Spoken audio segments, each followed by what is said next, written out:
नमस्कार दर्शक मित्रों, आप देख रहे हैं जीपीएमसी न्यूज 24/7 लाइव। સ્વામી વિવેકાનંદ જયંતિ રાષ્ટ્રીય યુવા દિવસ નિમિત્તે સ્વદેશી જાગરણ મંચ દ્વારા સમગ્ર દેશમાં સ્વદેશી સંકલ્પ દોડનું આયોજન કરવામાં આવ્યું।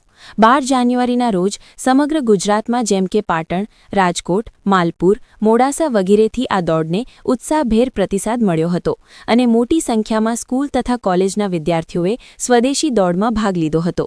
કર્ણાવતી પૂર્વ વિભાગ દ્વારા શેઠ આરટી સ્કૂલથી જડેશ્વર વન સુધી સ્વદેશી સંકલ્પ દોડ યોજાઈ હતી, જેમાં સ્કૂલના બાળકો ઉત્સાહપૂર્વક જોડાયા હતા। દોડ પૂર્ણ થયા બાદ જડેશ્વર વન ખાતે તમામ હાજરજનોએ સામૂહિક રીતે સ્વદેશી પ્રતિજ્ઞા લીધી હતી। આ કાર્યક્રમમાં સ્વદેશી જાગરણ મંચ ગુજરાત પ્રાંતના સહસંયોજક શ્રી નિર્મલભાઈ, સ્કૂલના ટ્રસ્ટી, આચાર્ય તેમજ સ્વદેશી જાગરણ મંચ કર્ણાવતી પૂર્વ વિભાગના મોટી સંખ્યામાં કાર્યકર્તાઓ ઉપસ્થિત રહ્યા હતા।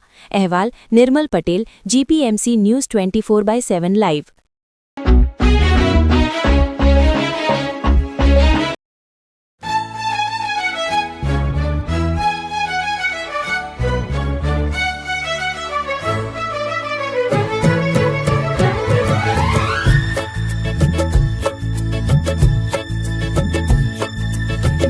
राष्ट्रनो धर्म स्वदेशी, वैभव मंत्र स्वदेशी। बनो राष्ट्रनो धर्म स्वदेशी, वैभव मंत्र स्वदेशी।